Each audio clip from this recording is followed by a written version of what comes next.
Graça e paz em nome de Jesus. É um privilégio estar trazendo mensagens, meditações com respeito à família, em especial os casais. E começamos semana passada, minha esposa Silvana, falando sobre os recursos naturais. E nós vamos hoje fazermos uma recordação pequena, breve, do que foi falado, os tópicos, para que a gente possa dar continuidade e começarmos, então, a falar o que prometemos para hoje, que são os recursos sobrenaturais para o casamento. Silvana, a semana passada, usando o livro de Audrey Marshall, Eu Te Amo, mas Não Estou Apaixonado por Você, falou sobre os recursos naturais. E esses recursos naturais, ela fez menção da necessidade de aprendermos ou sabermos ouvir, compartilhar, tocar, ser gentil, apoiar, sorrir, sorrir juntos, esforçar-se. E hoje, a gente, antes de dar início ao nosso... Aqui são os tópicos que foram abordados, né, na semana passada, né, a apoiar, e aqui tocar, rir juntos, né, me esforçar. Esse me esforçar, né, que é o último, ou me sacrificar, alguns momentos no relacionamento, né, que a gente precisa se sacrificar por amor ao outro. E há situações que elas são típicas, elas são situações que ocorrem quase corriqueiramente para algumas pessoas, né? Alguns exemplos que ela deixa são, por exemplo, eu vou, por amor a você, eu vou visitar a sogra, vou te visitar a sua mãe, vamos estar juntos, vamos passar a tarde juntos lá. A gente vê que algumas pessoas, mais por parte das mulheres, apesar que algumas gostam de futebol, às vezes, nem suportar jogo de futebol. E o marido chega e diz, olha, vamos assistir o nosso jogo junto hoje, vamos estar juntos, vamos comer uma pipoca, tomar um cafezinho junto, assistindo o nosso jogo. E ela não gosta, diz, olha, eu não gosto, mas eu vou estar com você porque eu te amo. Essa é a questão do sacrificar-se, né? E a outra coisa, olha, eu vou na casa dos teus amigos por amor a você, ou eu vou na comemoração do fim do ano na sua empresa, junto com você, vou te acompanhar. Essas são atitudes naturais e atitudes de sacrifício, né? Mas hoje eu quero abordar a questão de que às vezes não importa a quantidade de boas intenções, como diz Jaime Kemp, não importa a qualidade da paixão e do romantismo, o fato é que existem forças que minam o casamento, ameaçando enfraquecê-lo e destruí-lo. E é necessário um elemento poderoso para unir o homem à mulher quando suas imperfeições os distanciam e isolam. E é absolutamente indispensável que o casal entenda as implicações do seu compromisso de amor diante de Deus. O que eu quero dizer? A gente sabe, né, as promessas da palavra, agindo eu, quem impedirá? O poder de Deus no casamento.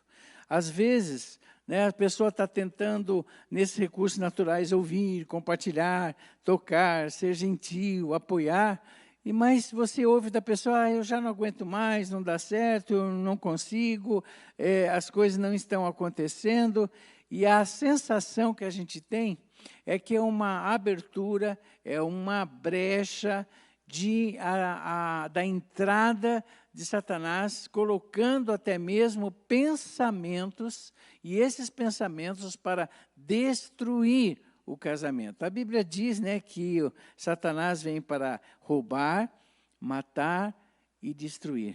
Nessa ação de matar, roubar e destruir, ele vai exatamente colocar na mente das pessoas, e às vezes usa pessoas para isso, né?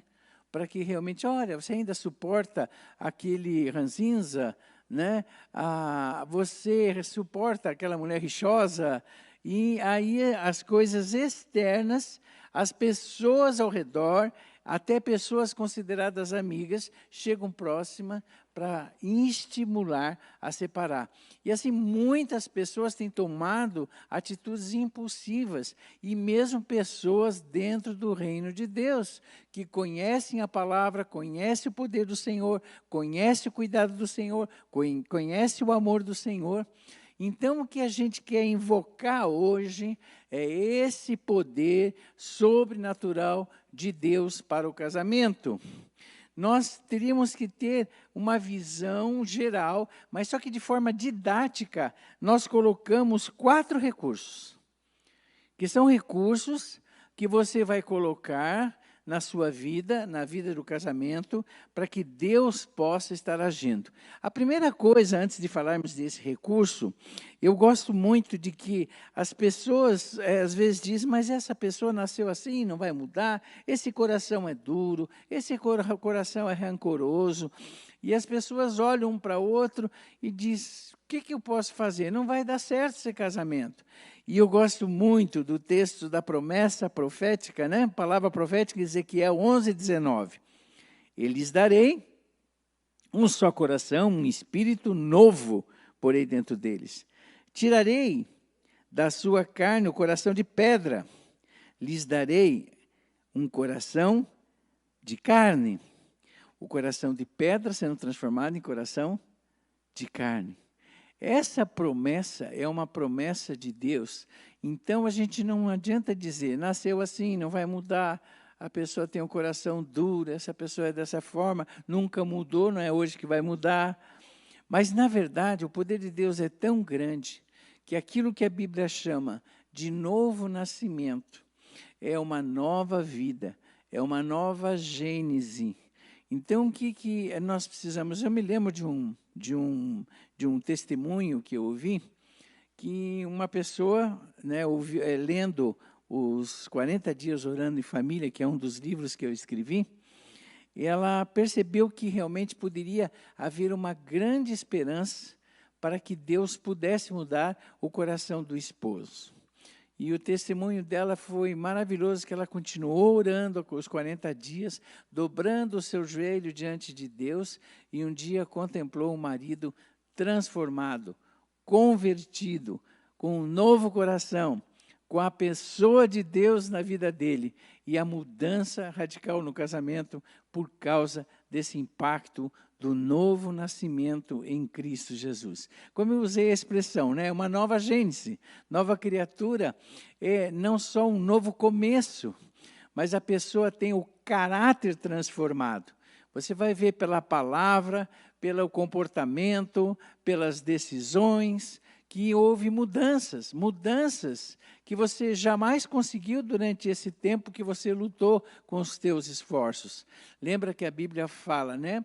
Não por força, nem por violência, mas pelo meu Espírito. Então, o Espírito Santo que convence, né, do pecado, da justiça e do juízo, ele toca na vida de pessoa, conscientiza o seu lado errado, e muitas são as vezes que, lógico, a oração e o jejum vai precisar fazer parte da sua vida, porque o seu lar é um lar que precisa ser quebrado de todas as coisas, todas as barreiras que impedem a felicidade. Então, a primeira coisa, antes de falar dos recursos, é nós falarmos exatamente desse coração que Deus pode transformar de qualquer cônjuge, o mais difícil que ele seja. Por isso, qual que é o primeiro recurso? Graça. Efésios 2:8 nos diz, porque pela graça sois salvos por meio da fé. E isto não vem de vós, é dom de Deus. Gente, graça não se compra nem afeto, nem aceitação. A graça é uma questão imerecida. E é exatamente essa graça dentro do casamento que faz com que, mesmo que a pessoa não esteja se comportando bem, você continue a amá-la. Mesmo que você vê algumas posturas, algumas atitudes, você tem amor por ela, porque é imerecido. A comparação que a gente faz é exatamente com a salvação de Deus para conosco. Nós não merecíamos, e Ele nos amou. Nós não merecíamos, e Ele estendeu a mão para nós. Nós não merecíamos, e Ele nos fez uma nova criatura para o louvor da sua glória. É essa graça o primeiro recurso fundamental. Da mesma maneira que Deus nos tratou, nós que não tínhamos qualidade, nem tínhamos em nós mesmos condições de nos apresentarmos de forma meritória diante dele para ser salvo, ele vem e nos salva e estende a mão. Assim, a gente pega essa mesma graça que ele dá e nos dá de uma maneira plena e trata o nosso cônjuge. E dá para estender aqui, né? Trata os nossos filhos, trata a nossa família, né? Pela graça, seu casamento é salvo. A gente poderia dizer uma coisa aqui que eu acho muito bonita do pastor Jaime Kemi com respeito a essa graça. A graça de Deus é o óleo que faz a engrenagem funcionar. Sem ela, é só atrito rangido. Só atrito e rangido. Mas quando a graça está presente, as coisas funcionam no casamento. Né? Então, todo esse mecanismo, essa desenvoltura, esse relacionar, de conversar, de decidir, né? de tomar decisões para o futuro, de pensar em propósitos juntos. Às vezes a gente começa a conversar e descobre que a oposição é tão grande nos pensamentos que a possibilidade maior que a coisa arranja, né? E produza mais atrito ainda. Mas a graça, ela vem como óleo. Ela faz com que a gente converse com amor, que a gente tenha paciência, que a gente tenha exatamente essa fluidez da ação de Deus entre nós. Então, o casamento precisa da graça. A mesma graça que Deus nos tratou. Essa graça dentro do lar e dentro do casamento. Queridos, a minha esposa sempre fala que a gente leva para o casamento uma mala oculta. Deixa eu tomar uma aguinha aqui. Peraí.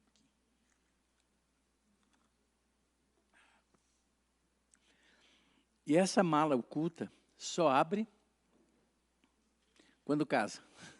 Ela não aparece no namoro, nem aparece no noivado. Ela aparece dentro. Você se assusta. Gente, eu não sabia que ele era assim. É, né? Aquele susto. E agora o que eu faço? Né? Essa mala foi aberta e começou a aparecer, né? Como a gente diz uma expressão, chãos podres começaram a aparecer depois. Mas não era assim, não se comportava assim, antes era um doce, era isso, e tudo isso começa a surgir. Agora, a graça consegue lidar com isso. Só a graça de Deus, né? Porque pior que seja o comportamento ou a postura, a graça te traz esse elemento de você, mesmo o outro não merecendo, você ama. Isso é Deus, né? Só que Ele nos dá também essa graça para o relacionamento conjugal. Vamos para o segundo recurso. O segundo, deixa eu só terminar, né? A graça diz, quando eu uso a graça diz, eu o aceito e o tratarei com dignidade, mesmo se você falhar comigo. Isso é graça. Deixa eu repetir. Eu o aceito e o tratarei com dignidade, mesmo se você falhar comigo. Então, essa graça de Deus que nós precisamos na nossa vida, né? Então, a questão da graça, agora nós vamos para o segundo recurso, né? O segundo recurso que vem da parte de Deus para nós é a palavra. Eu me lembro, uma vez, eu estava dando um curso, estava dando uma palestra mesmo, para uma juventude. E nós tínhamos mais ou menos uns 500 jovens assistindo. E aí eu me prontifiquei. Depois da palestra, jovem gosta de fazer pergunta, né? Aí eu disse, olha, vocês podem fazer a pergunta que quiserem, né? E no final da palestra eu vou tentar responder. E aí chegou, lógico, eu não ia ficar sozinho numa dessa, né? Tinha vários pastores, eu coloquei os outros pastores para ficar a consulta aos universitários. Né? Se eu tivesse a dificuldade de resposta, eu ia fazer a consulta ao universitário. Aí os pastores sentaram, e eu terminei a ministração e vieram as perguntas. Aconteceu, gente, algo impressionante. Porque cada pergunta que eu lia, eu simplesmente via a pergunta e abria a Bíblia e respondia. E não eram perguntas difíceis. E os jovens tinham aquelas perguntas. E sabe qual foi a alegação dos jovens? Eu não sabia que tinha isso na Bíblia. Qual que é a conclusão? O povo não lê a palavra. Só que a palavra, ela é o que, segundo a definição que ela mesma traz? A palavra de Deus tem caráter preventivo, de intervenção e regulador. A palavra de Deus é que vem trazer, a Bíblia diz toda, segundo Timóteo 3,16, né? Toda a Escritura é divinamente inspirada, proveitosa para ensinar, redarguir, corrigir, instruir, para que o homem de Deus seja perfeito e perfeitamente instruído para toda boa obra. Quanto mais da palavra, mais sabedoria. Quanto mais da palavra, mais discernimento.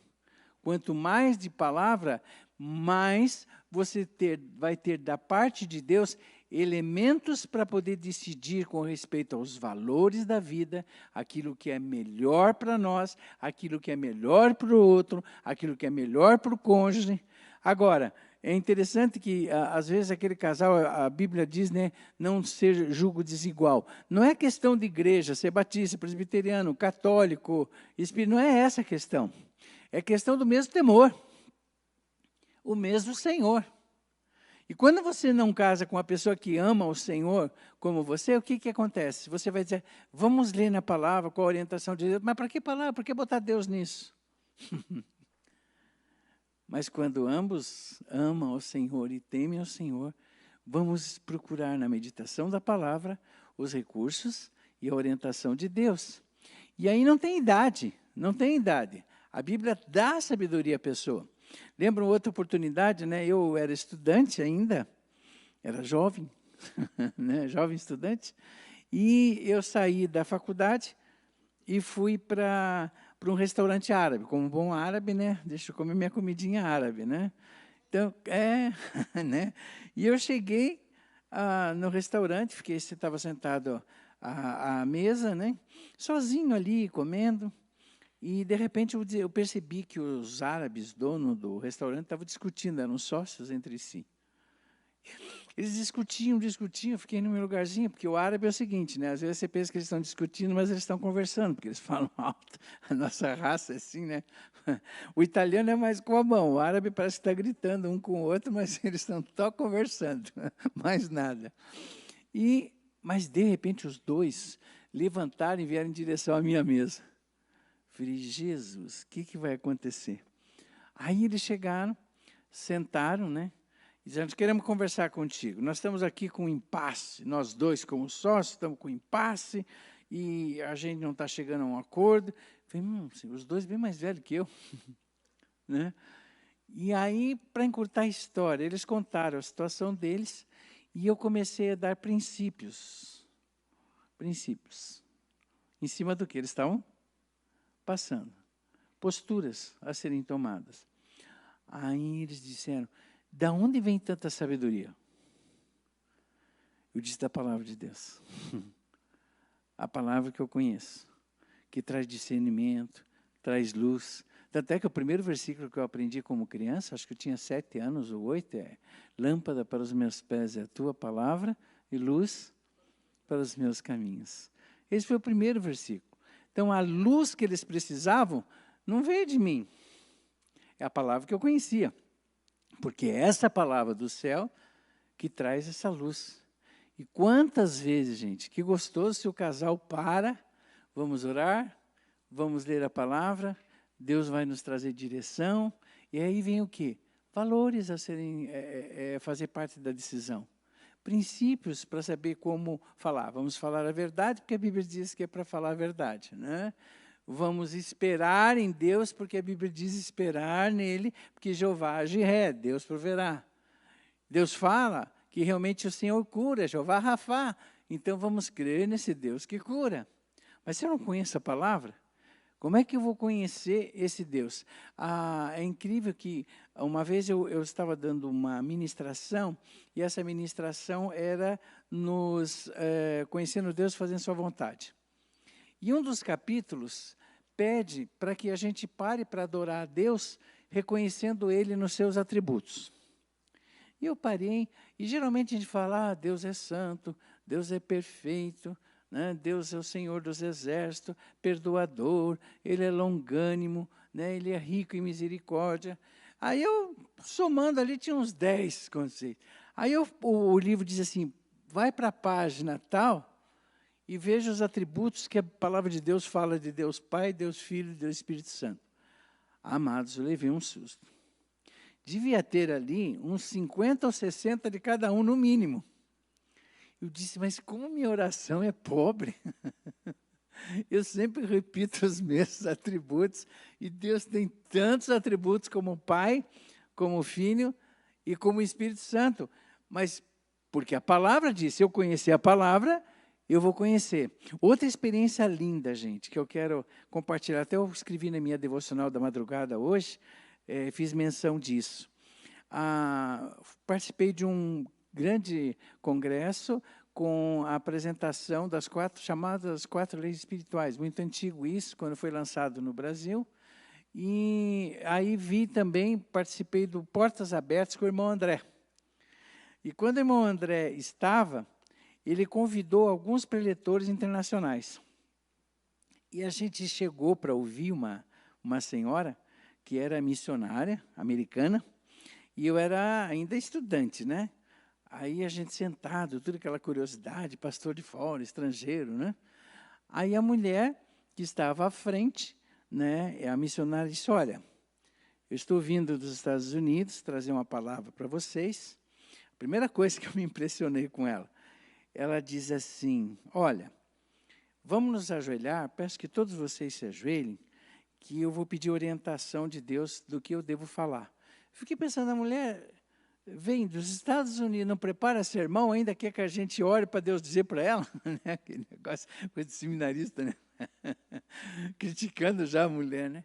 Só que a gente geralmente pensa o quê? Que a pessoa vai orar 5 minutos, 10 minutos, 20 minutos a gente oração. Eu falei, gente do céu, nem coração aberto a mulher tem para ouvir o que Deus quer que a gente fale, né? Essa mulher levantou, ele olhou para nós e disse, olha, eu vou pregar para vocês sobre o Salmo 119. E Virginia, além do mais, ainda vai pregar um sermão longo, que a gente vai ter que ouvir. Gente, ela pregou o Salmo 119 inteiro. Eu nunca vi isso. E nunca mais eu esqueci o sermão. Nunca esqueci esse sermão. Agora, ela disse, olha, vou dizer uma coisa para vocês. Quando Deus me chamou para vir para o Brasil, eu arrumei as malas. Fiquei feliz da vida. Só que eu não sabia que eu só viria 13 anos depois. Que era o tempo que Deus quis que eu viesse. E quando você lê o Salmo 119, gente, você grife o que fala lá sobre a palavra de Deus. É impressionante. A luz, o caminho, a paz, a revelação do louvor, cada coisa que nós precisamos na nossa vida, as Escrituras trazem. E todo o relato, inteirinho, é exatamente disso, né? E além do mais, ele diz assim, que desvenda os meus olhos para que eu contemple as maravilhas da tua lei. Então, na medida que você lê, que você ora, você encontra essas verdades, esses valores, esses princípios. Agora, o casal precisa buscar juntos. Né? E às vezes pode acontecer, né? Que ela chega, a esposa chega, olha o que Deus me mostrou, vamos orar sobre isso, ou vice-versa. Não há problema. Mas eles estão buscando numa fonte só. E a Bíblia diz que se há dúvida, o Espírito esclarecerá. Então, vai chegar um impasse, mas eu estou pensando que Deus, que é assim, às vezes é diferente. E é gostoso quando os dois oram e buscam, né? Deixa eu contar uma coisa boa, minha esposa não está aqui, mas ela vai concordar de eu dizer isso. Eu me lembro que a gente estava em Foz do Iguaçu, ainda no campo missionário, com os árabes, e eu estava cansado, estava esgotado, sabe? Sabe aquele negócio, evangelizando muçulmano todo dia, né? Já uns 10 anos, 12 anos a gente ficou lá. E eu disse para ela, vamos embora, vamos para Curitiba. E eu não vou ficar nem na casa dos pais, eu quero ficar num hotel, quero descansar, a minha cabeça está explodindo. Eu estou muito cansado, muito esgotado, é muita batalha espiritual. Aí ela olhou para mim e disse assim, mas com que dinheiro? Às vezes o homem não quer ver, né? E eu lá, como um bom árabe, né, dizer assim, não, nós vamos, estou cansado, mas com que dinheiro? Só que é o seguinte, pode haver aquela insistência, pode haver aquela intriga, né? E ela simplesmente disse, tá bom. Mas ela foi orar, em cima da minha persistência. Então, o Deus que você crê, o Deus da palavra, é o Deus que age. E em casa, eles sabem como é que eu funciono. Eu não faço nada, se Deus não me disser. Eu sou muito chato com isso, muito rígido com isso. Tem que ter convicção daquilo que Deus fala. E Deus sabendo disso, né? Deus sabendo disso. Aí de madrugada, gente, eu estava dormindo, mas profundo. Eu escutei uma voz, ouça a sua mulher. Ouça a sua mulher. Agora, o pessoal disse que foi a Silvana que mudou a voz, assim, botou algum pano aí para mudar a voz, para eu achar que era Deus que estava falando, né? Mas eu sou muito temente nesse sentido, né? Ouça a sua mulher. Aí eu acordei no outro dia e disse, qual era o teu plano? Que você disse que tinha um plano, tudo. Ela perguntou para mim, eu quero saber, por que você mudou de opinião? Aí eu tive que contar, né? Confessar, não, Deus disse para mim, para te ouvir, eu quero saber. Eu disse, não, a gente mora aqui, não temos o dinheiro para viajar, mas a gente pode, não é turista.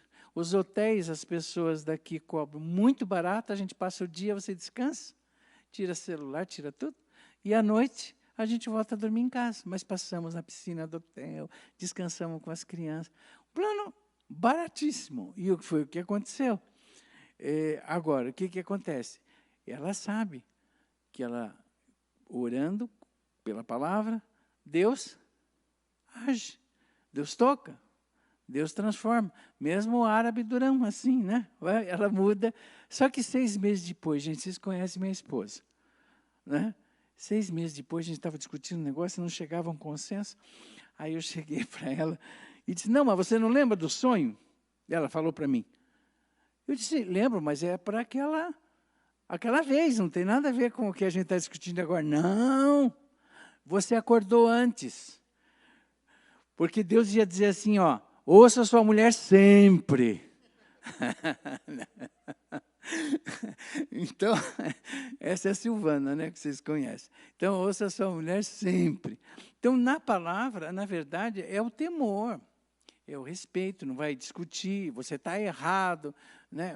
Eu estava insistindo numa ideia que não era melhor para nós. Mas quando em casa, ambos são crentes, busca na palavra, porque a palavra de Deus vem, corrige, instrui. Esse que é o lindo da parte de Deus.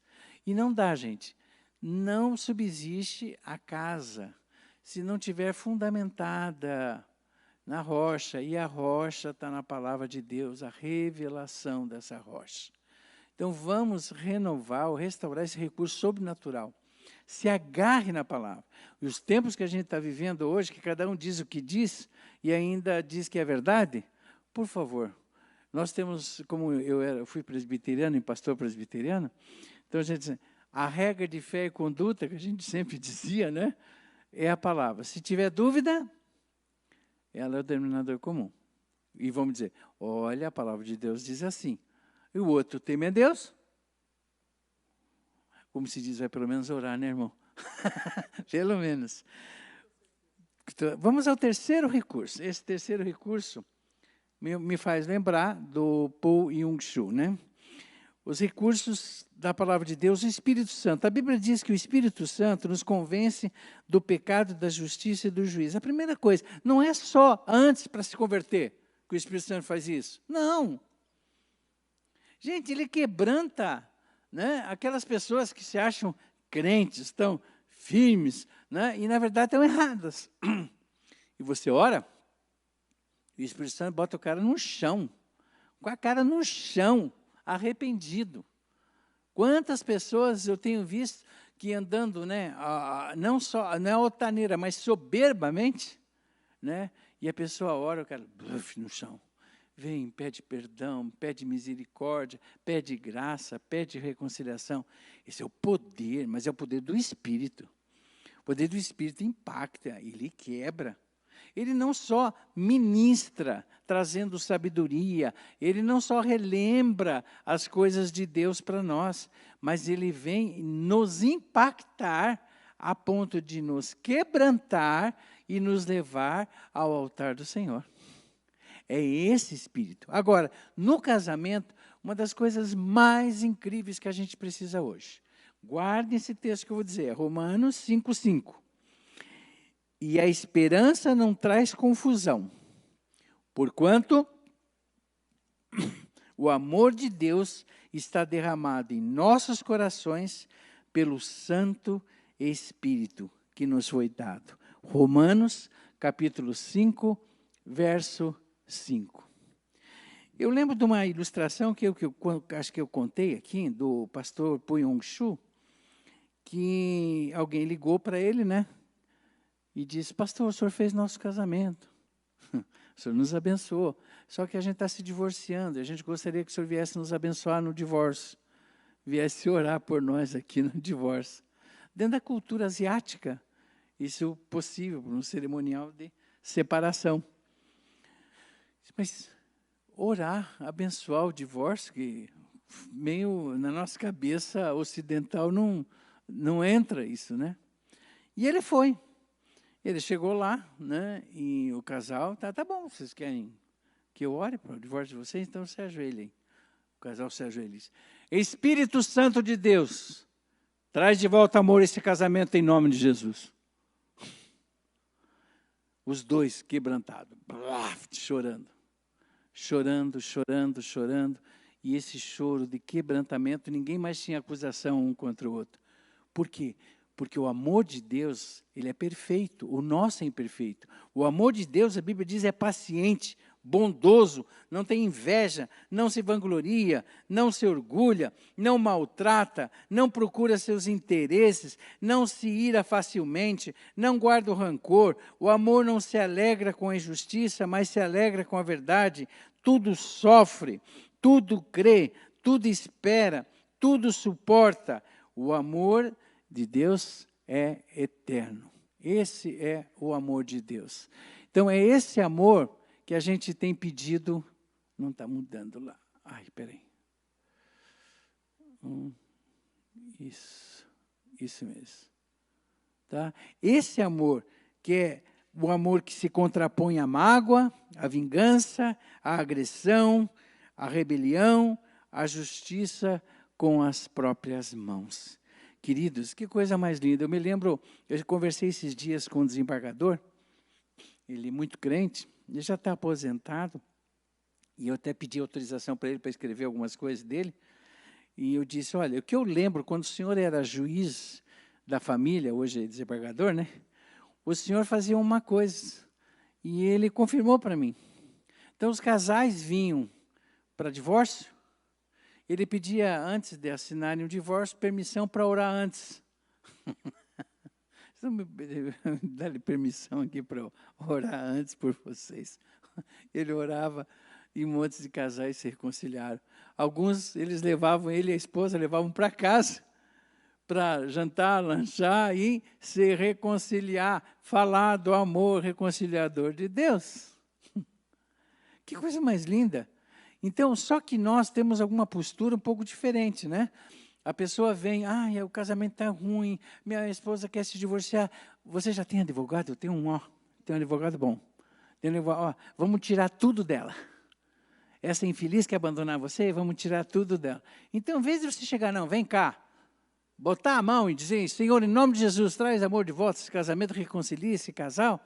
Nós mesmo, como crentes, tomamos a postura, eu tenho até o cartão, eles me deram um cartãozinho aqui, né? E apresenta advogado. Queridos, não tem advogado maior que o Senhor. E é Ele que vem e interfere por nós. Por último, nós temos 3 minutos, é a igreja. A igreja, gente, os irmãos, eu sempre digo, né, que a Bíblia diz, suportai-vos uns aos outros, mas a ideia de suportar na Bíblia é a ideia de, o último slide, isso. A ideia de suportar é ser suporte. A ideia, confessai as vossas culpas uns aos outros, orai uns pelos outros, para que sareis. A oração feita por um justo pode muito nos seus efeitos. Existe uma dinâmica de abençoar uns aos outros. Eu sempre digo, às vezes um casal, um membro do casamento chega, um dos cônjuges, e fala das suas lutas, e diz, olha, você precisa da rede de intercessão dos irmãos na fé. Eles vão clamar com você. Eles vão jejuar com você. E o poder de Deus há de ser manifesto. Como missionário, eu tinha 500 intercessores, eu e minha família, eu, minha esposa e meus filhos. Diários. Na obra missionária. Porque a gente sabe da guerra. Agora, imagina os casamentos sem lutas. Eu peço que realmente, aqueles que estão me ouvindo, um grande segredo. Tem a rede, vocês têm tanta coisa nessas redes sociais, tem a rede de intercessão. Pessoas que dobram o joelho, que jejuam, e podem fazer isso por você. E vocês vão ver o poder sobrenatural de Deus sobre sua vida. Vamos orar. Deus querido, muito obrigado pela palavra de hoje, que realmente nós possamos nos assegurar de forma sobrenatural nos teus recursos e sermos mais do que vitoriosos, vendo o Senhor agir para o louvor da sua glória. Em nome de Jesus. Os 2 últimos estudos que a gente vai dar, nos 2 domingos subsequentes, é conflitos no lar, como enfrentar. Tá bom? Que Deus abençoe vocês em nome de Jesus.